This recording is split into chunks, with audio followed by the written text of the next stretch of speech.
Barnaby Jones, starring Buddy Ebsen. Also starring Lee Merriweather, with guest stars Christopher Stone, Joanne Harris, Dick Van Patten, Robert Hogan. Tonight's episode, Odd Man Loses.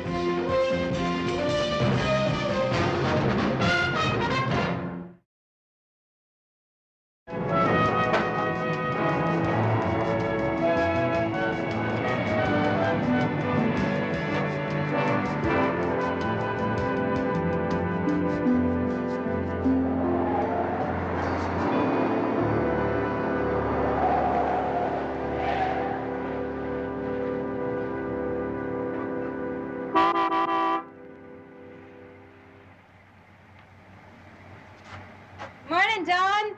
Morning, Edna.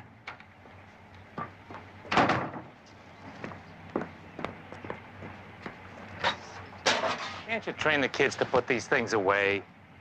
Aye, aye, Captain.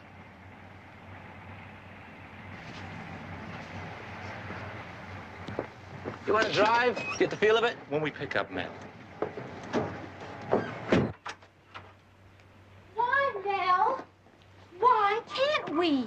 Because we can't afford it, Lorna. Oh, don't you know any other song? Well, you go inside. The neighbors are gonna see you. I don't care. Please, baby. The fellas will be here any second. Oh, go ahead. Save $1 on your dumb carpool, but don't ever spend one on me.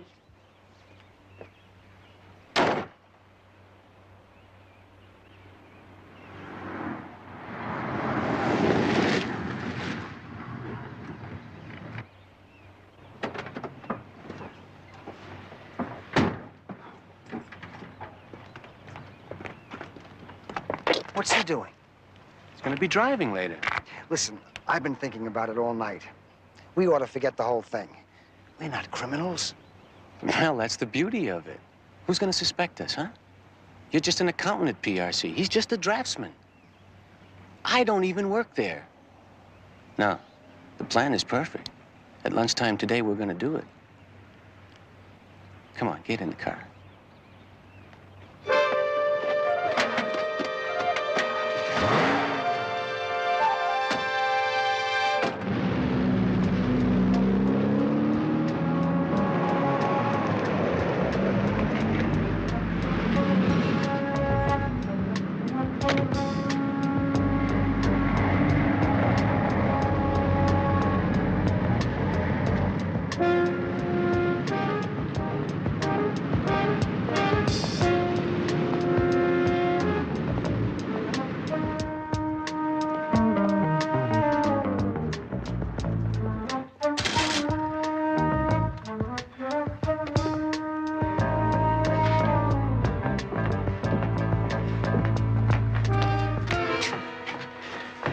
If anyone calls, I'm going out to lunch.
Officer, I can't imagine what infraction I...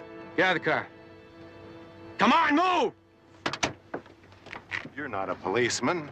Get over there. Get back. Come on. Back, back. That's right. That's right.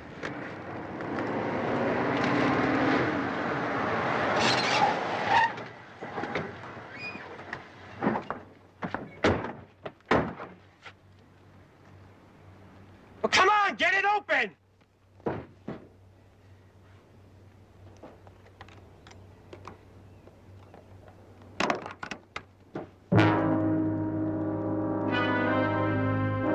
Look out!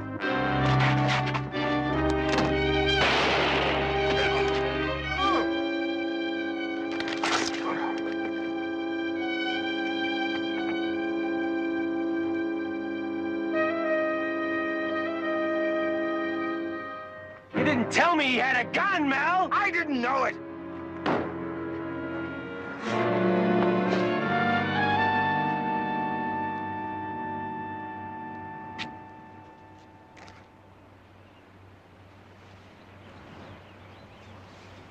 What are you doing? Put your mask on. If he comes to and sees your face, we're... He's dead. Oh, my God. This amateur ripoff. Just got to be murder one for all of us. It was an accident. We got to get out of here. Now, wait a minute! Look, just let me think, will you? Hey, just help me. Help me and I can cover. Get the spare and jack up the right rear. Get the gun clip from his belt. Take his coat off. You think you can fool the police? I spent 3 years on tow trucks. I know what the cops are looking for. Well, move, will ya? That was quick. Well, I did a little name dropping down at the police records. Told them Barnaby Jones sent me, and you should have seen how fast they moved to get a copy of that report. Miss Hogan is my daughter-in-law, Betty.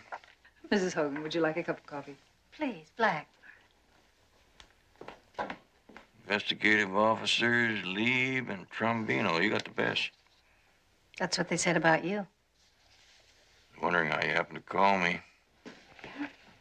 Oh, thank you. According to this, your husband had crawled under the car to retrieve a lug nut that Jack gave away. Reasonable under the circumstances. That report hardly reflects my husband's nature. Wayne Hogan would not, under any circumstances, even attempt to change a tire. You're saying you don't believe it was an accident? That's exactly what I'm saying. The reason is that an accident doesn't require a motive, but murder does. Do you have any reason to believe that somebody wanted to kill him? No. But somebody did. Mr. Jones, long before we had money, I saw Wayne pay his last dollar to have a tire changed. Well, perhaps he couldn't reach a phone. That would account for his uncharacteristic behavior. There was a phone in the car. According to the report, the phone was working perfectly. He was my husband. I think I have a right to know what happened to him. Of course you do. Miss Hogan, I'll get on it right away.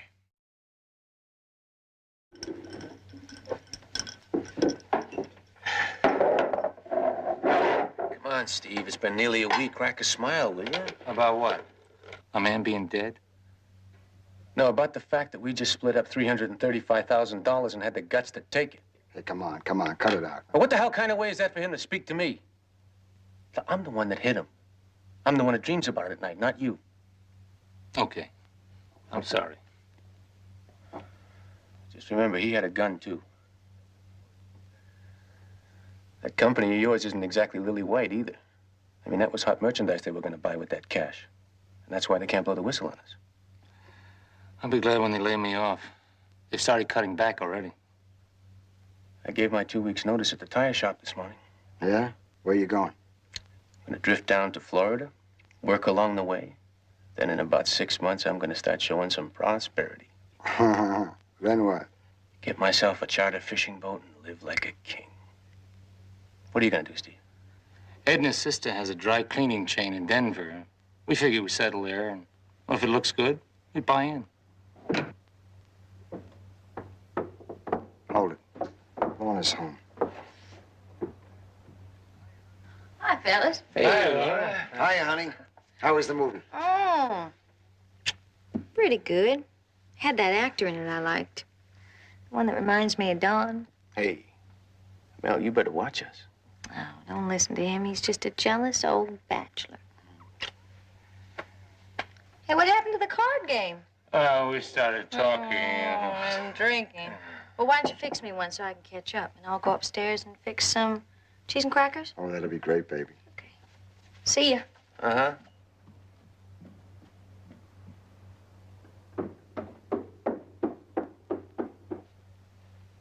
You told her about the money. No, I didn't. Don't snow me, Mel. In 7 months of carpooling Will you listen and all to the me? card nights here. Just she has listen never to me, liked Alex. You Keep keep your your voices down. He's right, Mel. She knows something. It's not what you think. I told her that a distant relative died, and that I know I'm in on the will, but it'll be 6 months before the estate is settled. A little lie, that's all. To make her happy. Mel, make us happy, huh? Remember, if any one of us is caught with 1/3 of the money, it could lead right back to the carpool. You know, I think this ought to be our last meeting together. Carpool and all. I gotta go along with Steve. I'm really gonna miss you guys.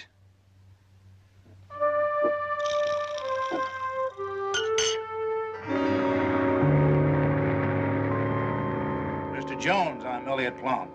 Yes, I know. Come on, sit down. What can I do for you? Well, maybe you could tell me why the guard brought me here when all I did was ask to see Mr. Hogan's secretary. My instructions. You see, the girl is no longer with us. Fired? No. The afternoon of Hogan's accident, why, she was preparing to leave early, and when I told her what happened, why, she just went all to pieces, and she's never come back. Well, I'd appreciate the young lady's name and address. She may be able to tell us who Mr. Hogan planned to see in San Diego. You know, Mr. Jones, you're making this awfully hard for me. How's that, Mr. Plowman? Well, look, Wayne Hogan is much more to me than just my purchasing agent, vice president in charge of purchasing. He and his wife, Pam, and my wife, we were all very close personal friends. Now, I'd be very grateful to you if you'd help me spare Pam Hogan any additional pain. Well, I don't see anything painful in trying to find out who Mr. Hogan had planned to see. But there is, Mr. Jones. You see, there wasn't any San Diego trip. There never has been. Shortly after Wayne left on those Fridays, his secretary, Miss Corbett, would follow. Now, I don't know where their rendezvous was, but, well, I don't have to spell it out for you, do I? No, I get the word. But what I need is a little definition. Are you sure that Miss Corbett didn't leave an address? Sorry.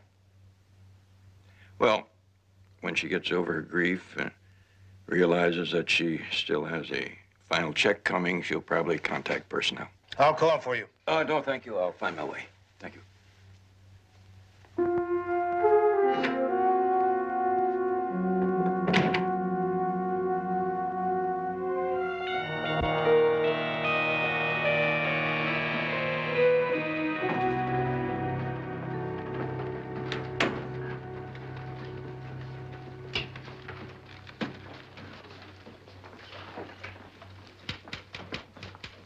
Pearson, I'm Barnaby Jones, private investigator. Gentleman over there tells me that you worked very closely with Mr. Hogan. I just handle his vending accounts. There's nothing special about that. But you are aware that he was on his way to San Diego the day he died? Yes? Any idea who he was going to see down there? No, I wouldn't know that. Catching a cold? It's that thing. The temperature keeps changing. Yeah, I guess air conditioning and sweat are the parents of most of the pneumonia cases in California. Too bad about Mr. Hogan's secretary. What, Cindy has pneumonia? No, she just sort of dropped out of sight. Personnel doesn't seem to have any way of getting in touch with her. And I thought possibly because you worked so closely with Mr. Hogan, he may have given you her phone number. No, not me. Sorry. Well, thank you, and nip that cold in the bud. Steve?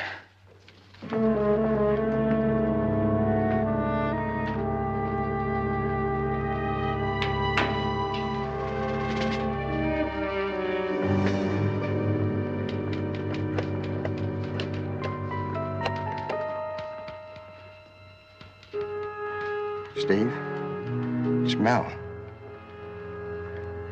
A man was just here to see me about Hogan. Private investigator. Barnaby Jones. Steve? Somehow he came right to me.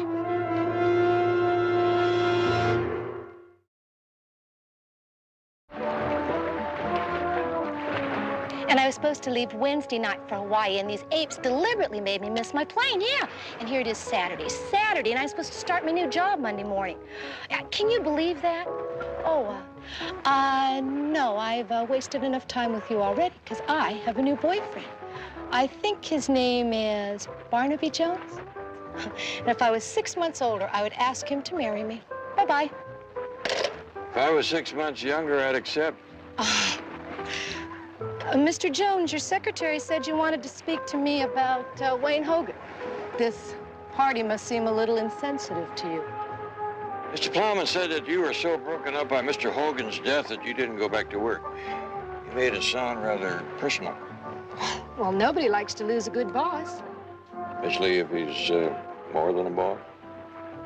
You mean like something going on between Mr. Hogan and me?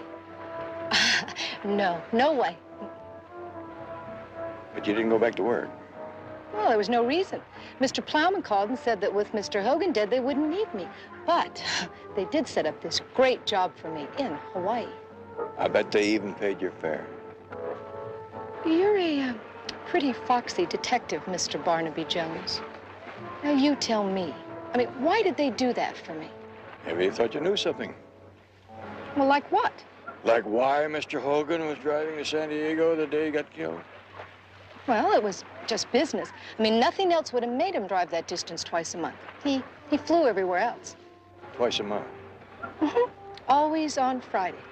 He'd leave the office around 10 after 12, and he'd always let me go at 1 o'clock. Any idea who he went to see in San Diego? Well, I'd guess a man named Carl Merrick. At least there was always a lot of phoning back and forth. Is Merrick a vendor? Probably a broker. His name never appeared on a purchase order. The deals were always set up with independent companies that we'd never used before. What kind of deals? Supplies and raw materials. All those precious things it takes to keep PRC running. And how were all these things paid for? Well, Mr. Hogan would take the order up to Mr. Plowman's office, and then he'd come back down and send for a very nervous little man from accounting. Melvin Pearson. Yeah. But I think that's all I know. I was about to ask you if I could use that.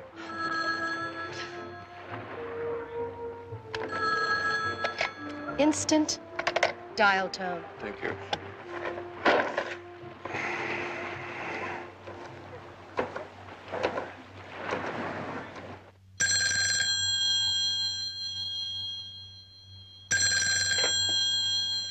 Barnaby Jones. It's funny, that's my name, too. Very funny. Any luck? I don't know yet. Betty, would you call Ben Phillips in San Diego? His agency owes us a favor, and tell him to dig up everything he can for me on Carl Merrick.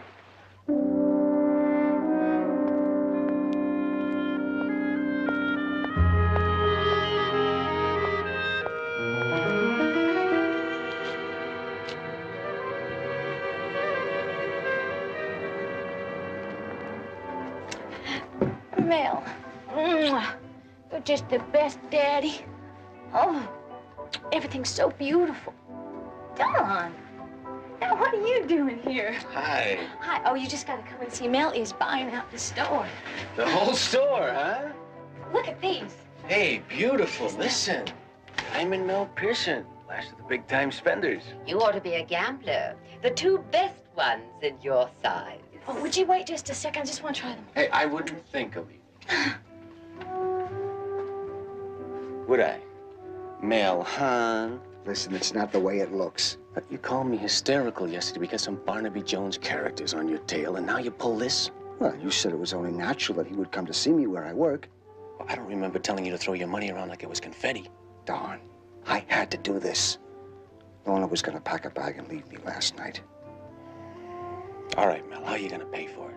You're Tap City, remember, like Steve and me? I have house taxes set aside. I can refinance the car. I can get a loan at my credit union.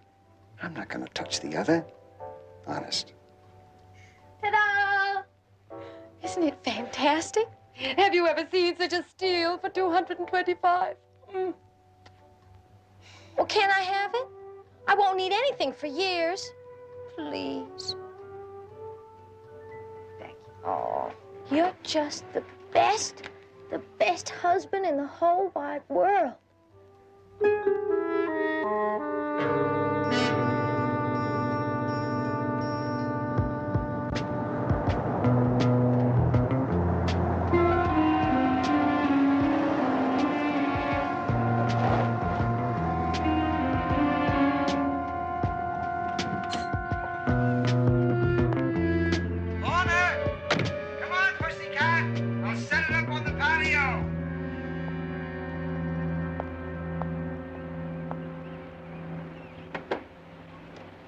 Daddy has made all your brunch favorites. Just finishing my hair, hon. Morning, Mr. Pearson. What are you doing here? Well, I was just taking my Sunday morning ride. I thought I'd come over and say hello. Say, I know you'll be happy to hear that Cindy Corbett is fine. She didn't catch pneumonia. Matter of fact, I saw her at a party yesterday. Yeah? I'm glad. You look a sight better yourself. Well, like you said, sometimes the air conditioning. Mel, I hope you baked some of those blueberry muffins that I like so... Oh, Good morning. excuse me. Honestly, Mel, could have mentioned that we had company. Hello. Miss Pearson, I'm Barnaby Jones, private investigator. I'm looking into the death of Wayne Hogan. Oh, that poor man at work. Can you believe this? He never even mentioned the accident until I happened to see it on the late news that evening. Well, it's quite reasonable. A sudden death, shock of somebody you've been working very closely with. I told you once before, we didn't work that closely together. Well, he did come in to see you every time before he made that trip to San Diego. Yes, I drew his special vouchers for him. Well, a company voucher is hardly negotiable. What did he do, convert him to cash? Yes, I suppose so.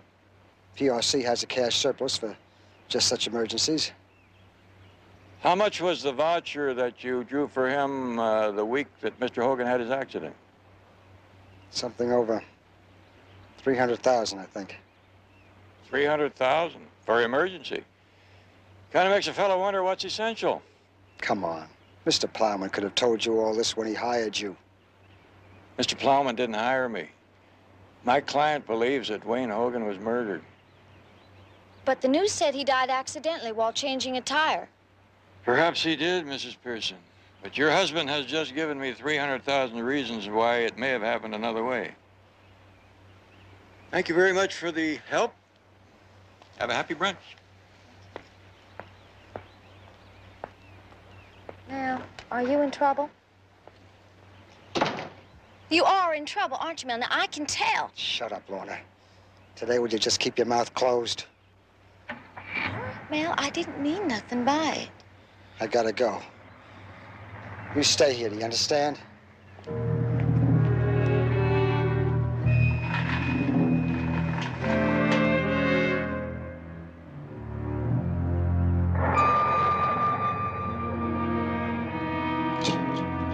All day I'm driving around looking for you. Dragging me with him. Sue, I had a date at the marina last night and I just got home. Didn't you understand what I said when you called? Mel, I heard every word. Barnaby Jones told you he wasn't hired by the company. He's looking for evidence for murder, and I never touched Hogan. You're my witness, Steve, and I'm yours. You're a real friend, Mel. The law says we're just as much a part of it as Don is. You know that. We'd get life. We'll get nothing if you just stick to the plan. Jones hasn't gotten around to you yet. He came to my house. First the office, now my house. I listened to this all day. Okay, Steve, but remember I told you. I'm getting out of the country tonight. Mel, come on, you don't want to do that. They can't trace the money. The company can't even admit it was stolen. Mel, he's right. As long as we don't start flashing money around and just act like nothing's happened, they can't pin anything on us. I don't know. You guys didn't hear that detective. I'm going home. You take care of him. Look, Mel, we're buddies, right? How could Jones or anybody suspect you of murder and a 300 grand ripoff? That's easy enough for you to say. You guys are just taking off. But we agreed. You have to stay here. You're the only one who worked with Hogan. In 3 months, it'll all be over. You can go where you want. 3 months? Forget it. I'd never make it. I'm packing Lorna in the car. We're crossing into Mexico tonight. Mel! Mel! Mel, use your head. How long do you think you'd be gone before they came looking? I'm afraid of jail. What would Lorna do alone? I'll walk you home. I drove. Just leave me alone. Mel, I'm warning you. Darling!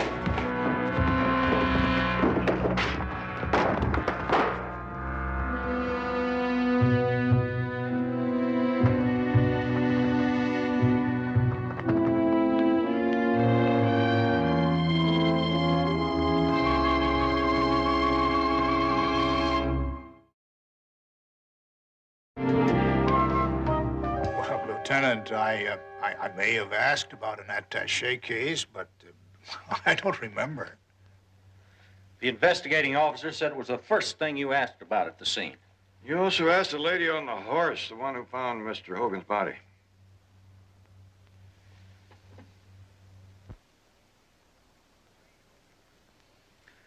Wayne Hogan was an important executive.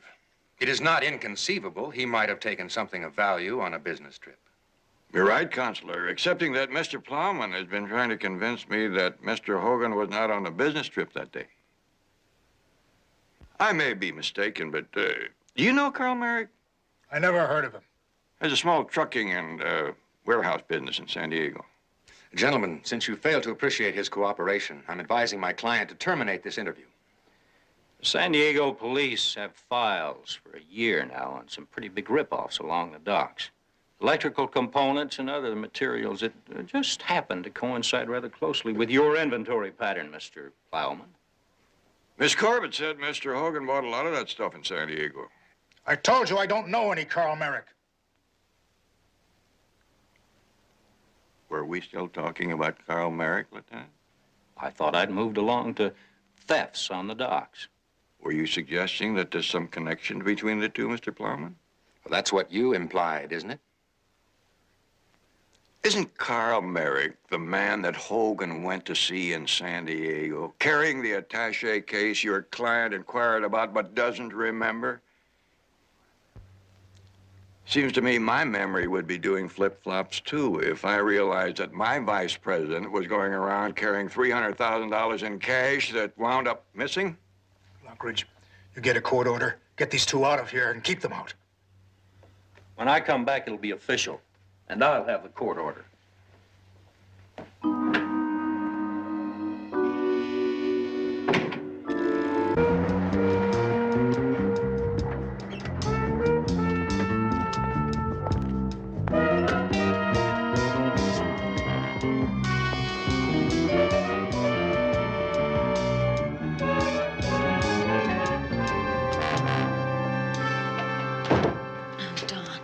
What's the matter? Oh, Mel didn't come home at all last night, and he wasn't at work today, and I'm worried. Well, Mel and Steve were at my place last night. Steve left about 10, Mel a few minutes later. Yeah, I already talked to Steve. He has not seen him either. That's why I called you. You know, now that I think about it, Mel did say a few weird things last night. Like that he was going to split from Mexico, but I thought he was bombed. Well, that's it. He's gone. He's left me. Are you kidding? Hey, why would Mel or anyone leave you? Don, you don't understand. There was this guy who was killed at PRC. And I think that Mel had something to do with his death. There was a private detective right here yesterday questioning... Mel. Yes. Don, there was a lot of money involved. No, we're talking about Mel. Yes! Oh, what am I gonna do? I'll just kill myself if I have to go back to waitressing. You won't if I have anything to say about it. Look, I've got a few bucks put away. I know we joked about it a lot, but I really dig you, Lorna. I always have. I've never cheated on Mel. I know that. Why do you think I never said anything before? But a girl like you with Mel, it just didn't make sense. Even Steve said so. I'm afraid to be by myself. Well, you don't have to be afraid anymore. Not while I'm around. Go see who that is, quick.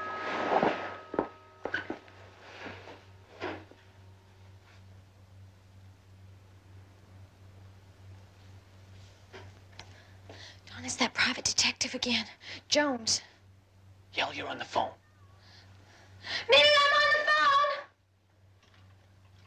phone! It wouldn't look good if he found me here. I'm gonna go out the side door.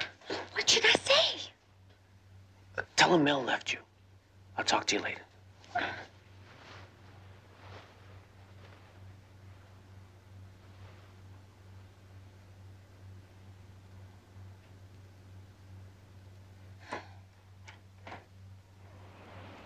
Miss Pearson?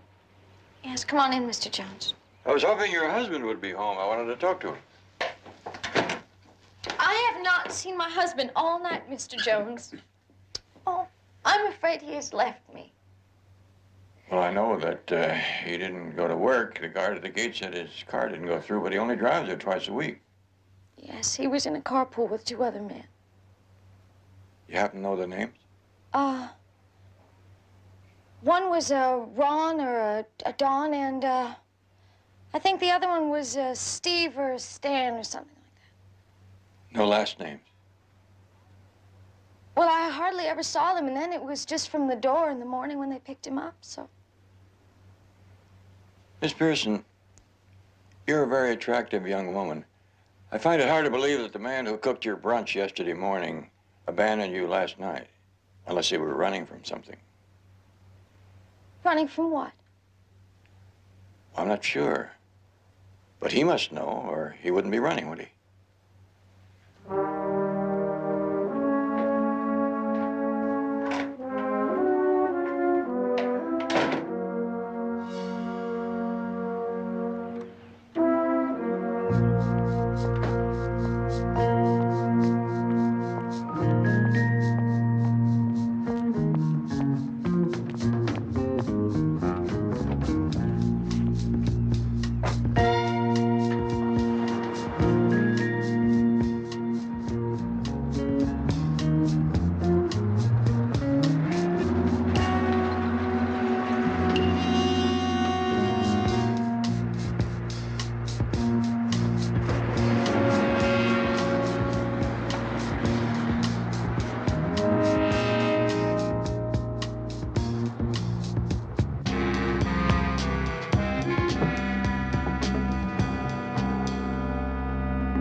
Just drove away. That's right. I just went to the bank to look in the safety deposit box, and I just happened to see you in the rearview mirror. Well, I yelled after you. Don, you can quit lying now. I happen to know that you and Mel were in on it together now, weren't you? Yeah, so was Steve. I thought the less you knew about it, the better off you'd be. Yeah. Mel's dead, isn't he? It was a stupid accident.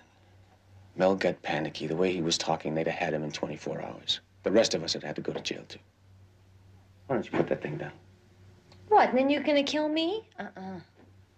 You don't believe that. You know how I feel about you, and I think I know the way you feel about me. I wanted to get you away from here quietly, let the money be a surprise. Mel's share in mine, it's almost $250,000. You mean it? Can't you tell? Well, what if we don't find Mel's share? Oh, we'll find it. Can you think of anything that he was building or fixing right after, you know, Hogan? Oh, I don't know. He was always working on one thing or another around the house. I don't know, Don, it could be anywhere. What if it's not even here? We still have my share. It's out in the trunk of my car. That's what I wanted to hear you say. You believe me now? Why don't we start looking? Why don't we look upstairs?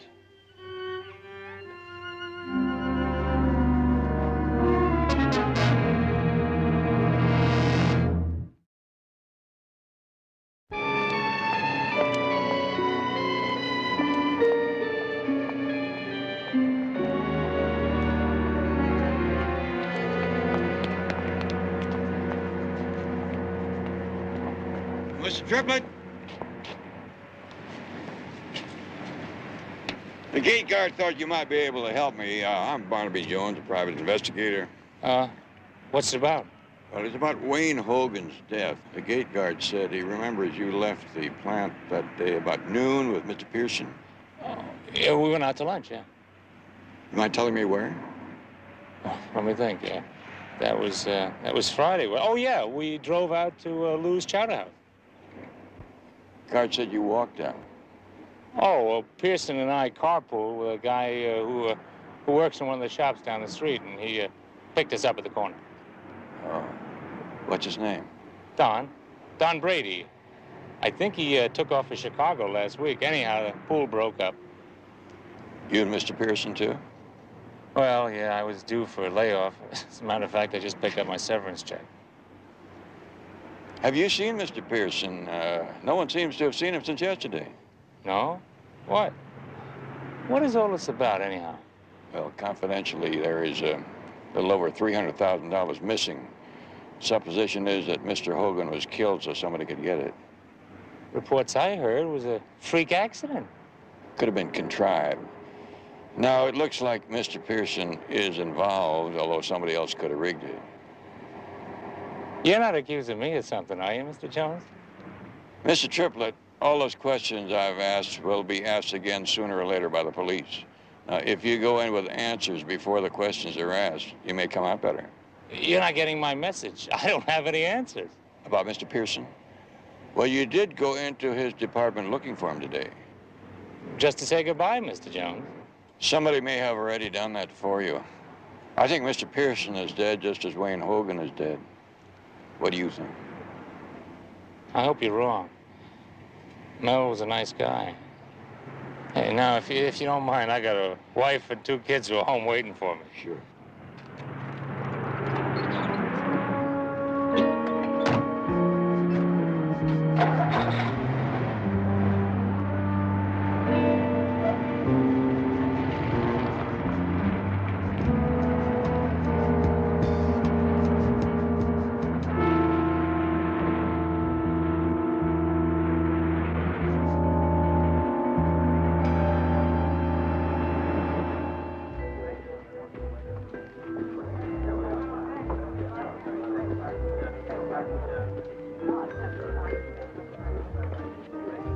I'm sorry I'm late. But your man Brody wasn't the easiest man to locate. Don't tell me, let me guess. He didn't show up for work. Right. But the owner of the tire shop gave me his address. But hold on. I'm afraid this is going to ruin your lunch. No, this Thousand Island dressing has already beat you to it. Go ahead. Well, the apartment manager said that Brody checked out this morning. You don't seem disappointed. Just disappointed in the sandwich. Brody's taking off fits in. The way Hogan's accident was staged, I didn't think Pearson could handle it by himself. But with somebody that works in a tire shop. And Don Brody was a member of the same carpool. A carpool which is losing members fast. Where are you going? Triplett has drawn his severance pay. Just maybe he's the last man on the bus out of town.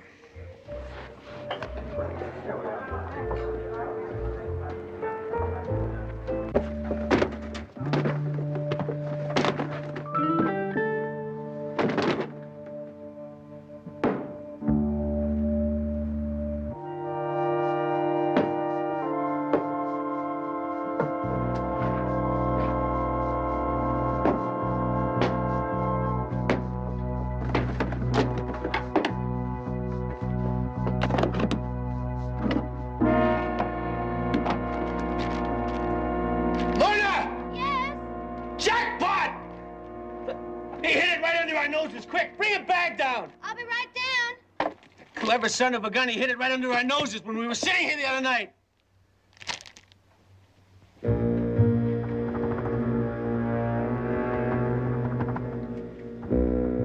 Steve, what are you doing here? I called him. You what? She called me. Somebody has to look out after Lorna's interests. Look, Steve, I'm crazy about her. I'm going to take her with me. Wake up, friend. She's with me. You and Lorna? That's right. It's been going on for months. Didn't you ever wonder why Steve always left those card games early? Oh, brother, you didn't see any more than Mel did. We've been planning the split just as soon as I had enough money. The job gave you that. No one had to be hurt. But you had to kill Mel, didn't you? That poor little schnook. Man, it was an accident, I swear it. Lorna, you can't go with him. He's a married man. He's got kids. Listen to Mr. Morality. Come on, move it. Put it in the bag. No hard feelings. Fill it.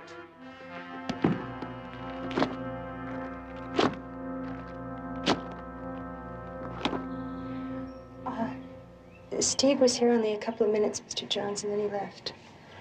Well, that seems strange. You gave me the impression you couldn't wait to get home to you and the kids. Your children must be very quiet, or they go to bed early. I left them up the street with a neighbor. No reason they should suffer because Steve and I are at each other's throats. That bad, huh? I just got tired of finding hair on his lapel. Hair that wasn't mine.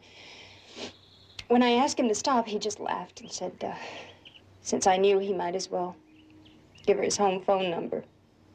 She called just a short time ago, and he took off. Any idea who she is? Just a long, silky-haired blonde. I'm sorry. I'm afraid I'm not much help. Long, silky-haired blonde. You may have helped a lot more than you think, Ms. Triplett. Thank you.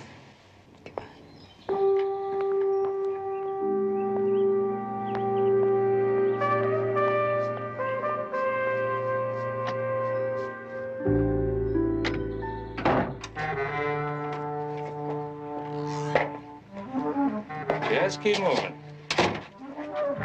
You know I'm going to get you for this. It's not going to be an accident either. That's why you're coming with us, along with your share of the money. Now, where is it? Oh, no, you don't get that. He said the money was in his trunk. You should be more cooperative. I don't have to run any faster if they find your body back there in the house. Now open the trunk and get the money. Lorna, put the bag in my car. Get moving.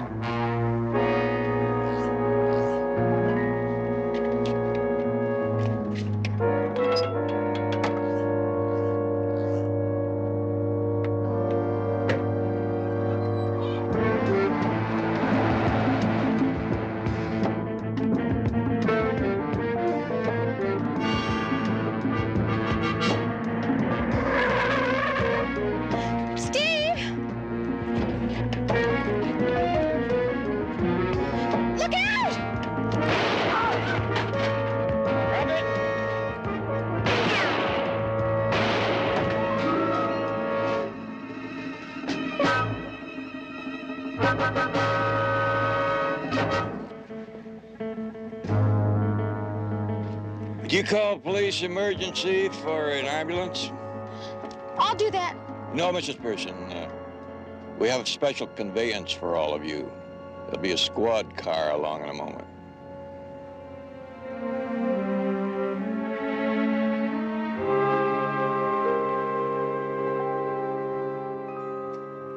Three ordinary men in a carpool. Poor Wayne was responsible for his own death in a way. Well, in the final analysis, most of us wind up being our own victims. The important thing is, now what happens to Pam Hogan? Well, Wayne left me a large block of PRC stock. And with Elliot Plowman resigning... Say, when they're through with all the criminal charges, the company's going to need some good feminine leadership to restore confidence. Well, I didn't intend to go that far. Why not? Betty's been running my outfit for years. Hasn't hurt my confidence.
Barnaby Jones, starring Buddy Ebsen.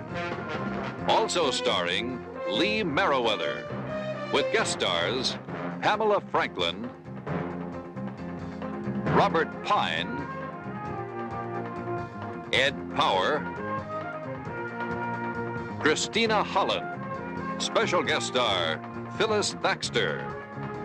Tonight's episode, Murder Once Removed.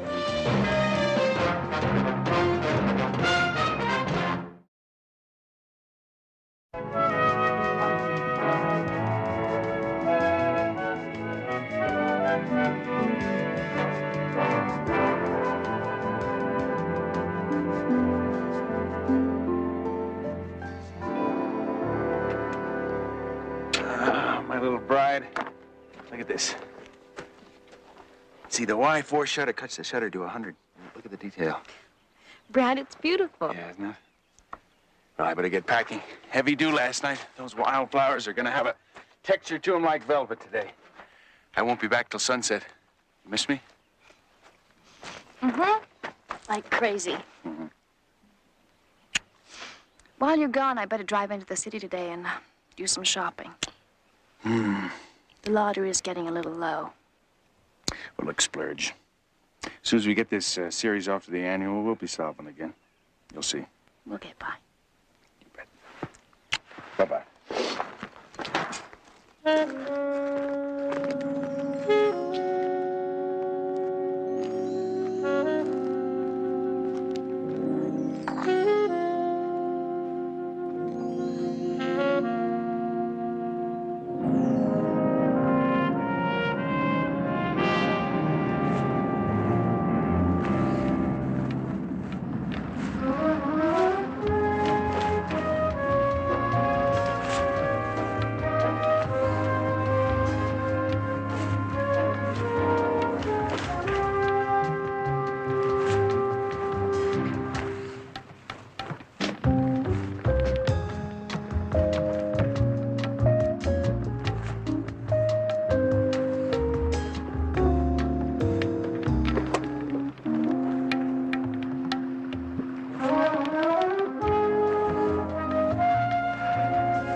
What are you doing here?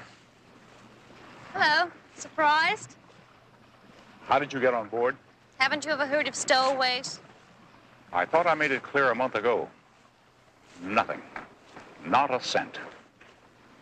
How can a rich man like you let his son live from one day to the next, from hand to mouth? I bet it came as quite a surprise to you, didn't it? The bride of poor Brad Fredericks discovered she's actually married a Catlin, heir to an untold fortune. You had to know he was a Catlin or you wouldn't have married him. I found out by accident that he was your son. Brad doesn't know that I even know who he really is. He wants to wander around like a hippie taking pictures of crocuses for $20 a crocus. That's his business. And if he's too proud to put on a suit and a tie and take his rightful place in the Catlin Industries, then both of you can go right on living on thistles and pine cones and chicken fat. That's final. I wouldn't have come, Mr. Catlin. Only I'm going to have a baby. Come now. How can you disinherit your son when he's about to make you a grandfather? You are something else. Let me tell you something, young lady. I don't buy that any more than I buy the rest of your little conniving story. I say you're much too smart to let motherhood interfere with your plans. What plans? All I want is... All you want is what you married Brad for. Money. I think it's time he understood that. Now, wait a minute. I don't want to hurt Brad. You're not going to hurt Brad. I haven't disinherited Brad. But I think it's time he was disenchanted. I'm going to turn this boat around, and we're both going to see him. Let him take a second look at the little money-grabbing earth mother he's married to.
Mr. Jones, my brother was an excellent yachtsman. He didn't make dumb mistakes. He didn't get where he was in life by making dumb mistakes. You don't get there without making a few enemies either. Meaning what, Barnaby? Meaning if it wasn't an accident, then it was something else. And enemies are something else. I don't know. There was some fight over voting proxies. Mr. Sloan was involved. But I didn't follow R.B.'s business dealings that closely, Mr. Jones. I invested $700 of my hard-earned schoolteacher dollars with my brother when he first started out. And he made me comfortably wealthy, but that's all I know about business. Where do I find out about this, Mr. Sloan? Well, it should be in R.B.'s ledger. He kept a daily ledger, a diary of sorts, for 20 years. You're welcome to look at it. Yeah, I think I ought to do that. Your brother had 2 sons. Will they carry on? Arthur, he's been carrying on since he was a teenager.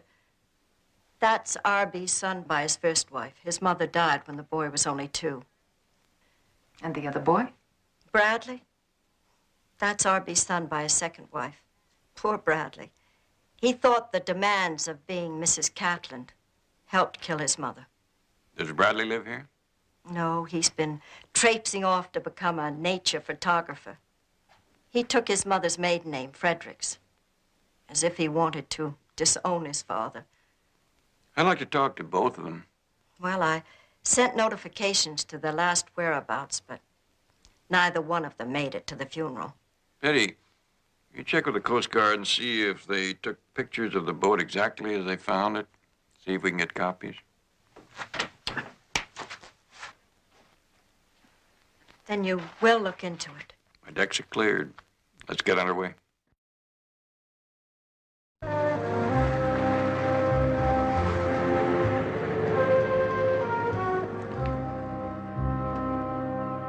You mean this is where you lived? Brad, I just don't believe it. Well, don't let it fool you. It's nothing but a factory in disguise. I'm a little scared. You know, it's like I don't know who you are or who I am. Oh, come on. Let's pay our respects, and then we'll get back to where we belong. Bradley. Aunt Meg. Oh. You're as thin as a rail. You're not eating. See, she's accusing you of starving me. Aunt Meg, I'd like you to meet my wife, Melissa. I'm sorry. Oh, no apology necessary. I am a terrible cook.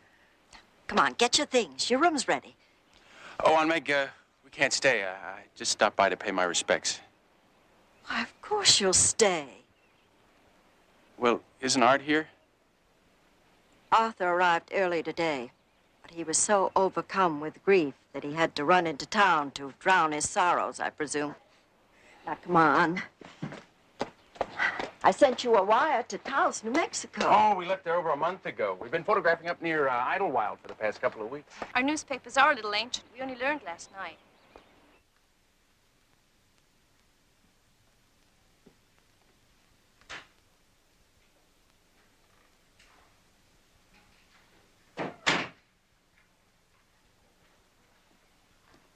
Mr. Jones, I'd like you to meet my youngest nephew, Bradley. How do you do? My pleasure.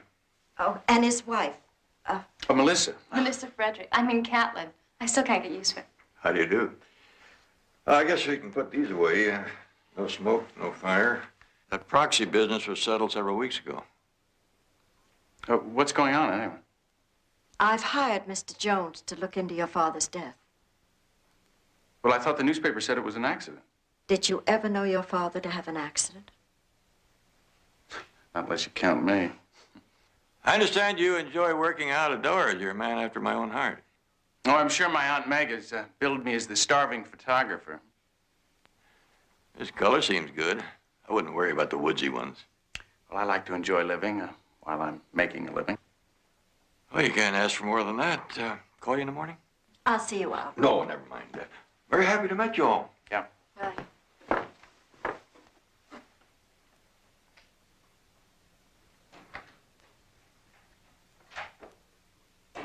Come on, I want to look around that side. Oh, well, you go ahead. I want to talk to Aunt Meg. Okay. Well, now, tell me what you've been up to.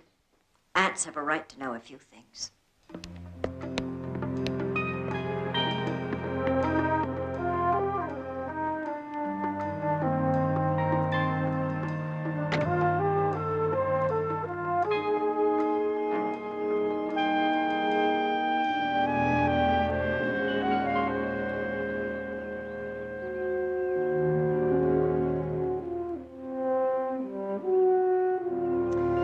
A gentleman would invite me in, you know. A gentleman wouldn't be seen talking to you. Well, you wait for me at the apartment.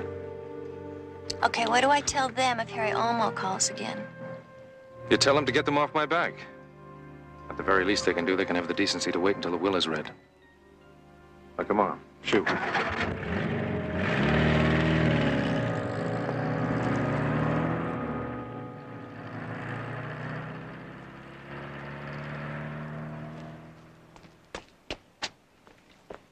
Mr. Catlin. Guilty. I'm Barnaby Jones, private investigator. Good old Aunt Meg. She doesn't even trust an act of God, does she? I understand you were out of town and didn't make it to your father's funeral. Yeah, I was in Las Vegas. I was buying the cornerstone to a new hotel. That's a confession, only one to a customer. When did you hear about your father's death? 4 o'clock. I don't remember whether it was a.m. or p.m. You know Vegas. Well, thank you very much, Mr. Catlin.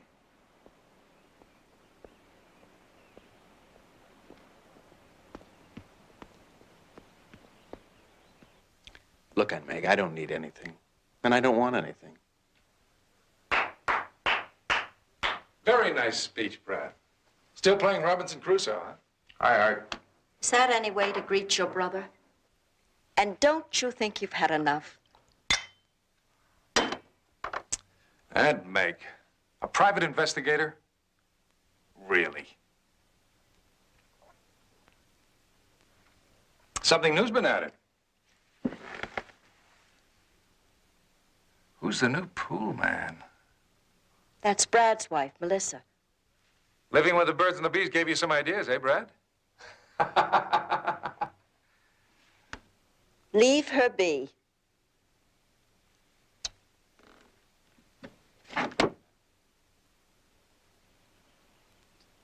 Don't worry about Melissa. She can take care of herself. Hello? Hello. Hello, hello, hello. I'm Melissa, Brad's wife. You must be, Bah! Art, the black sheep of the family.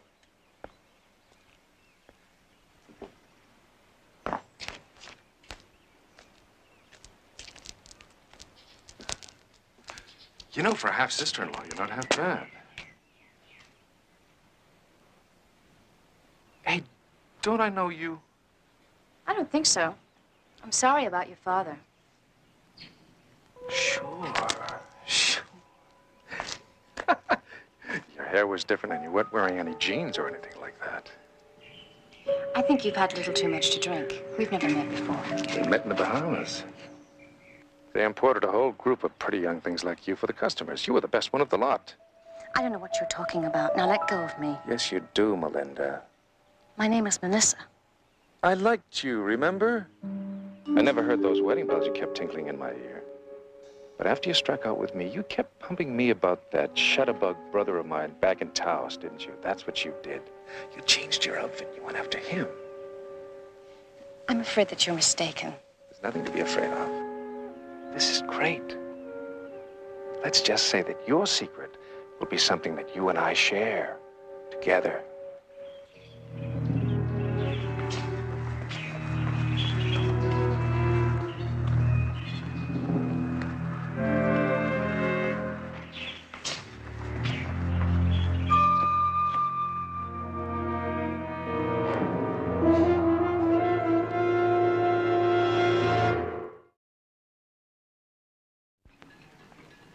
Here's something. Sorry, Barnaby, that may be a brushstroke to you, but it looks like a sandwich to me. It's exactly what it is, and it looks like you took one bite out of it. Looks like Mr. Catlin had sat down for lunch, but he didn't finish it. What do you think happened? Why would he set the automatic pilot? Come out here, start to eat his lunch, take one bite, and then suddenly decide to change course unless something or someone interrupts him. Barnaby, everyone said that when he left, he was alone. And he was alone when they found him. It's too much to believe that he would spin this wheel hard enough to override the automatic pilot, jibe the boat, and let the boom swing over here and kill him. I'll bet you $1 to a slice of salami that something interrupted his lunch. Meaning someone. Yeah, and the list can get pretty long. Let's start close to home. There's his son, Art Catlin, who said he was in Las Vegas when his father was killed. Why don't you check the hotels down there? Right, I can do that. And I have a license number. He has a female chauffeur. She ought to know something about his comings and goings. Why don't you just ask him? Well, I don't like to let people study the questions too long before I hear the answers. To my dear sister Meg, whose faith in me has already made her a wealthy woman, I leave only my best wishes for a long life and good health. She already has everything else that money can buy.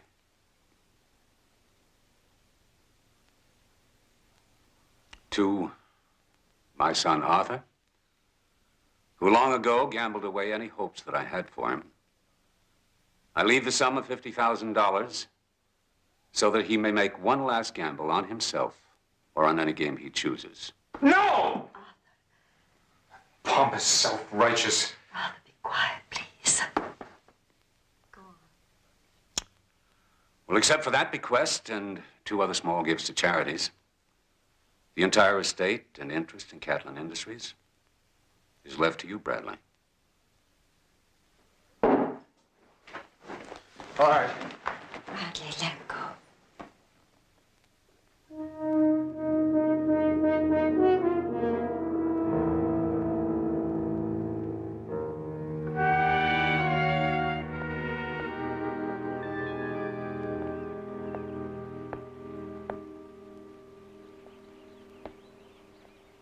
Melissa? Are they through in there? Yeah, they're through in there, but we're not through out here. You look like a little boy who only got the wing in the neck at a chicken dinner. Yeah, you're right. Bradley got it all, baby. Except for the nickels and dimes. But Bradley doesn't know that I have a little prior interest in his chicken. Stop that. I've got a little proposition for you, Melinda. You call me anything you want, and you tell Brad anything you like. I'll deny it. And he'll believe me. Yeah, Bradley's going to believe you. But I'm not so sure a certain Mr. Barnaby Jones won't want to dig a little bit deeper when he knows all about you. He'd just love to know how you happened to meet and marry dear, dear Bradley. What do you want? You're going to have a say in running the financial matters of cattle and industry now. You're going to see to it that your favorite brother-in-law is very well taken care of. Aren't you? There's plenty for everybody. Hey, Melinda.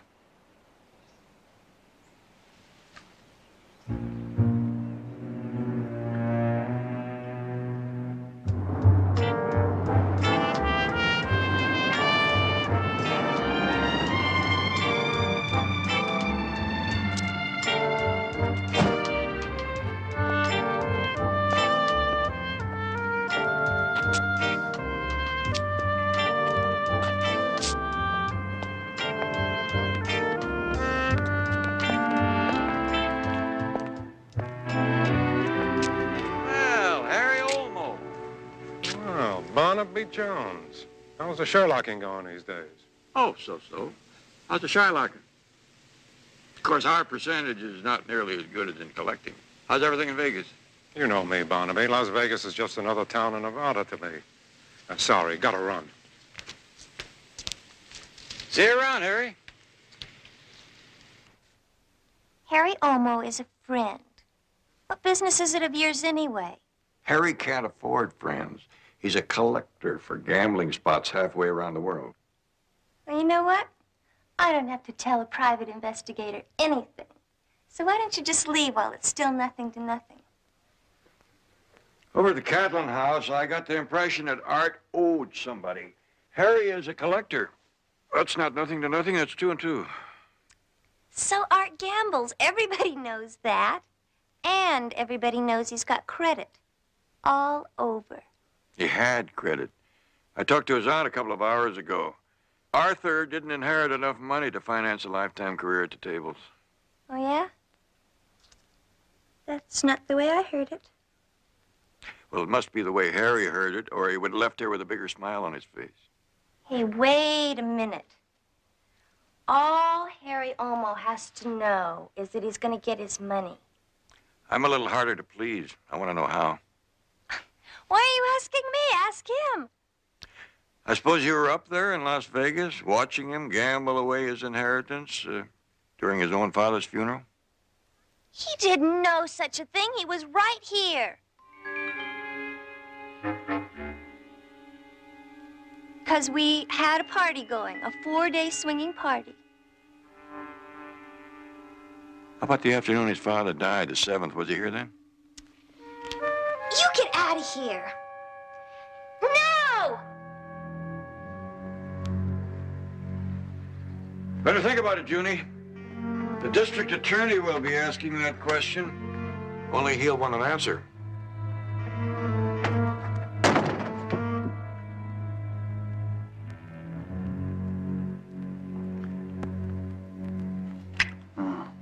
I'll try not to be long. I still don't understand why you have to go tonight. I'm sorry, Mrs. Catlin. I had to get the board of directors together before tomorrow's deadline. I guess it's the least I can do for my father. Well, wait up for me, huh? Okay. Bye. Bye-bye. Good night.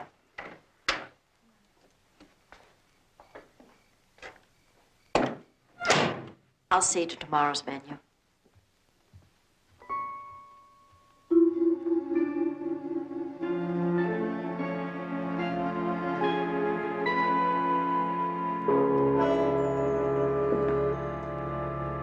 That's just the start. The overnight trips, nighttime meetings.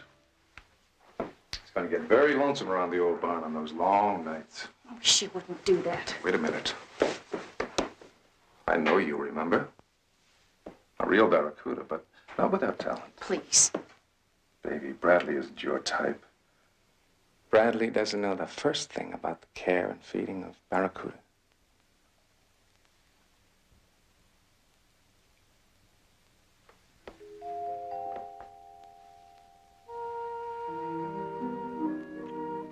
Are you crazy? The old girls are in the house all the time. Auntie a very heavy sleeper. I know a place that's nice and cozy. Why don't you drive down the road and wait for me? Well, you wouldn't be just trying to get rid of me, would you? No. Now go on. I'll go up to my room, then I'll sneak down the stairs up the balcony. Yeah, that's the Melinda I remember.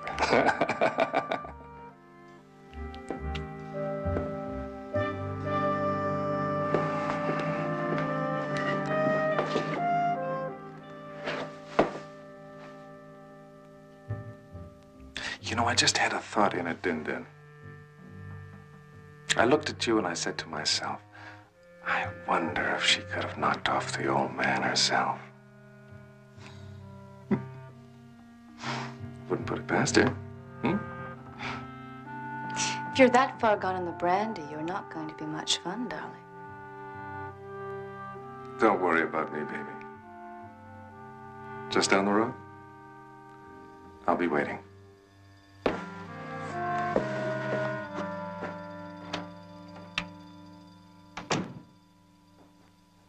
Did Arthur leave? Yes, I hope he's all right to drive. I'm tired. I think I'll go upstairs and lie down till Brad gets home. Very well, dear. Good night.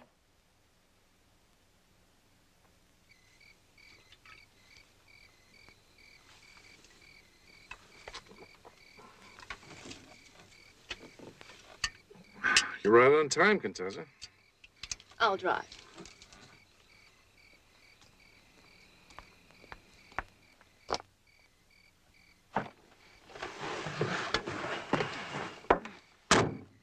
I don't want to spoil everything by getting stopped. That's my baby.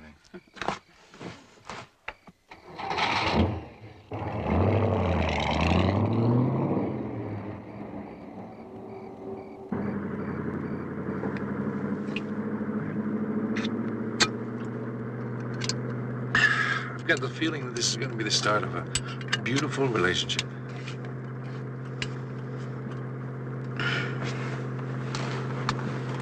Take it easy, Art. Look, it's tricky enough driving through here as it is.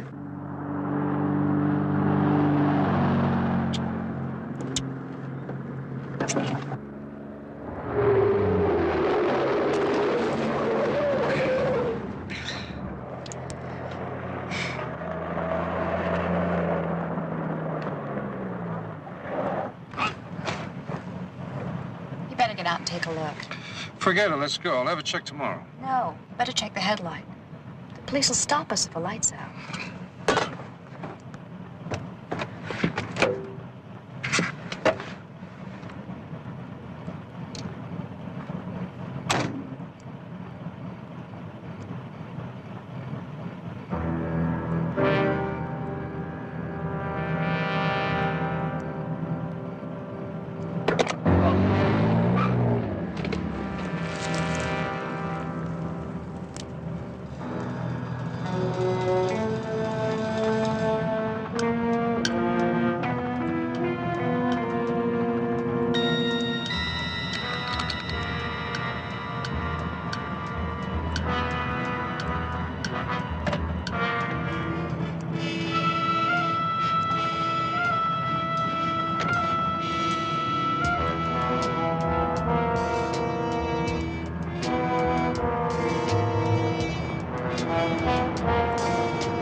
Man, you really got to be born with a death wish to drive this canyon under the influence. You think he was thrown clear of the car? Looks like it.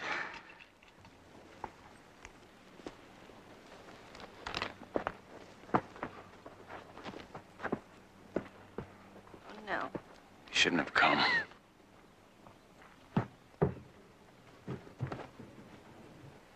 I knew Arthur had been drinking, but I didn't know he was that drunk. There's no way of actually telling what really happened. Suicide. He wanted that money so bad, couldn't see himself living without it. Well, now, there isn't any evidence of that, Mr. Catlin. Sure there is. I've seen it all my life. Should have known. I would have given it to him, all of it. What good is it anyway? How can you say that, Brad? I mean, you don't know this could have happened anyway. Then everything would have ended up no use to anyone. One last gamble. Huh. Isn't that what the will said?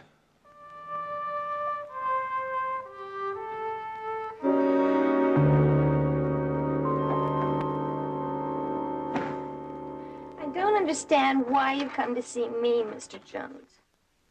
Well, the circumstances of Mr. Catlin's accident, I figured he could have been on his way to see you. And if not, he may have told you where he was going. No, Arthur didn't exactly confide in me. I was his companion, and a darn good one, too. Now I'm out of work.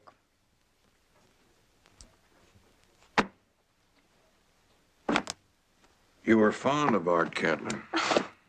That's a jerky word. Fond is for teddy bears. He was a habit, okay? There's bad and there's worse. At least he wasn't worse. Yeah, I guess I was fond of him. Where'd you meet Arthur? In the Bahamas. I was working as a lounge photographer in a spot down there. Among other things, you don't have to look at me like I invented sin or something. Arthur had a whole string of girls. I never tried to fool myself. But I was his favorite. I had a talk with Harry Olmo. He said that Art called him and said that although the inheritance wouldn't cover his debt, he was expecting a lot more soon. Any idea where from? All I remember is Art said, old lovers never die. They just pay and pay. He said it like it was the magic word or something. I could just tell. Doesn't sound like the magic word to me. It sounds like blackmail. Now, come on. He must have mentioned a name. He knew something. Someone who was like money in the bank to him. Now, think back. Well, he was asking to see those pictures, but that wouldn't have anything to do with here. What pictures? We may be getting warm and don't know it. Yeah. Yeah, these. They're copies of a lot of the pictures I took of people in the Bahamas in the lounge. Any particular one? Yeah, this one. Melinda Pollock. She spun a web all over the place trying to catch Art. He wasn't the marrying kind. I could have told her.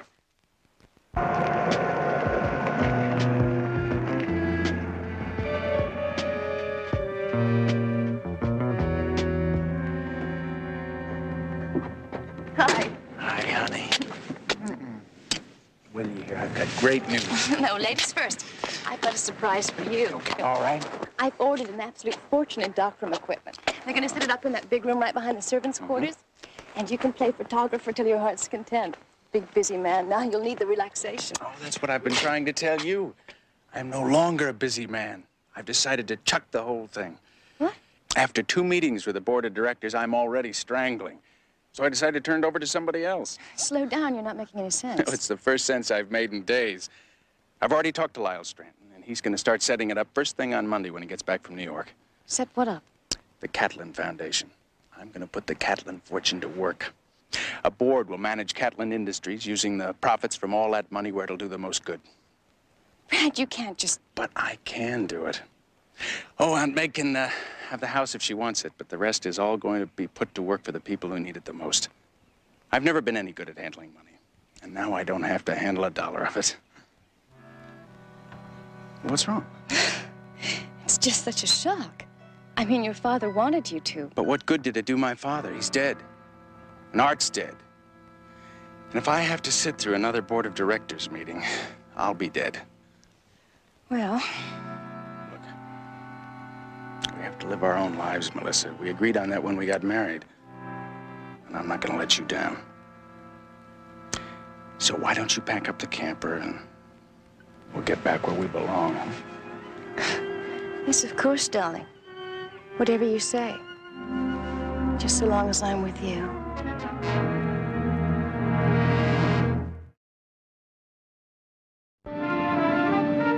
Thank you. Thank you very much.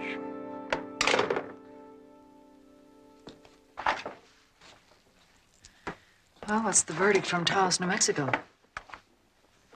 Melissa Morgan arrived in Taos 1 year ago, and by the strangest coincidence enrolled in the same photographic class as Bradley Catlin, or Frederick, as he called himself then. Photographic class? Yes, it was an 8-week course conducted by a famous nature photographer. And nature took its course.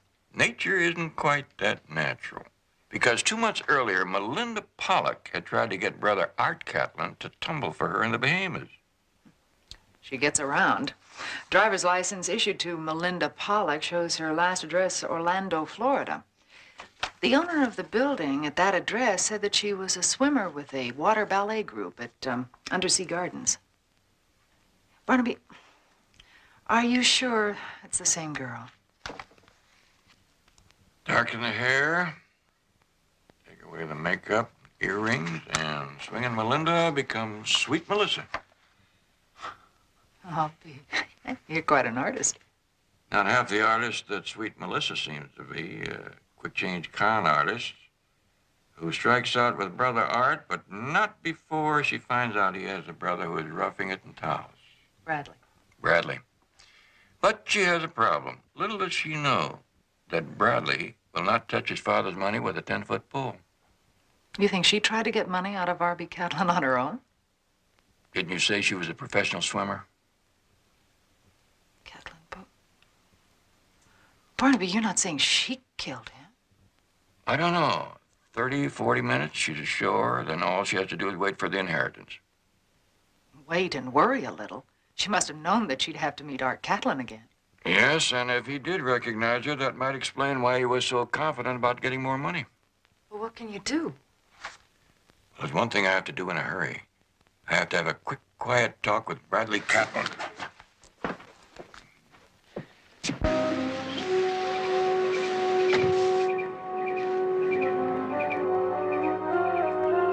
Catlin?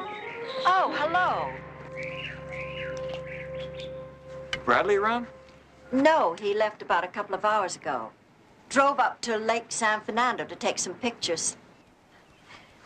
Never could understand that boy, wanting to look at the world through a viewfinder. Now, maybe I do. Maybe that's why he wants to give it all away. It's coming a little too fast for me. Give all what away? Everything. Everything that has the Catlin brand on it. He's having Lyle Stratton start the whole thing in motion Monday.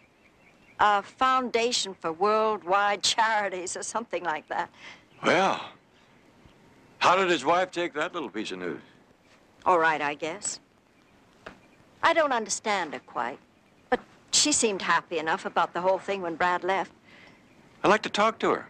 Well, she should be back shortly. She went to the doctor's, coming down with a cold. Is something wrong?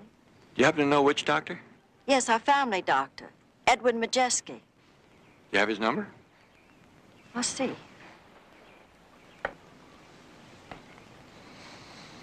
Hello? I'm trying to locate Melissa Catlin. Is she in your office now? Why has she been there? I see. Well, thank you very much. I'm sorry to have bothered you. She isn't there? She had an appointment, but she didn't keep it. That's strange. She said she was going. Where did you say that Bradley was taking these pictures? Somewhere up around Lake San Fernando.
What happened?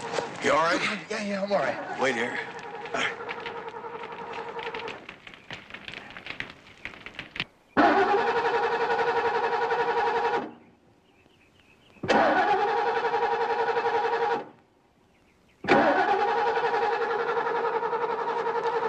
If you had taken a course in auto mechanics instead of photography, you'd know that a car just doesn't have the old get up and go with the coil wire missing. Might as well crawl out of there, Melissa or Melinda or whatever your name is. This is one murder scene you're not going to walk away from or swim away from.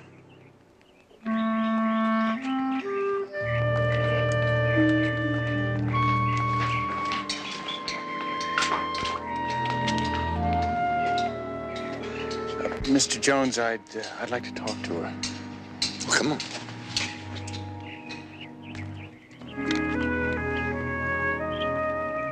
Officer? You'd like to talk to her?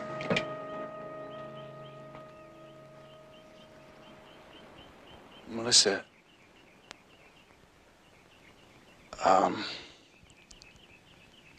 if you just told me how important that money was to you. You'd never understand. How could you? You were born rich. You lived rich. You were so rich you didn't even want the money. I've never had anything my whole life. But was it worth killing two people? I'd have sold my soul for it.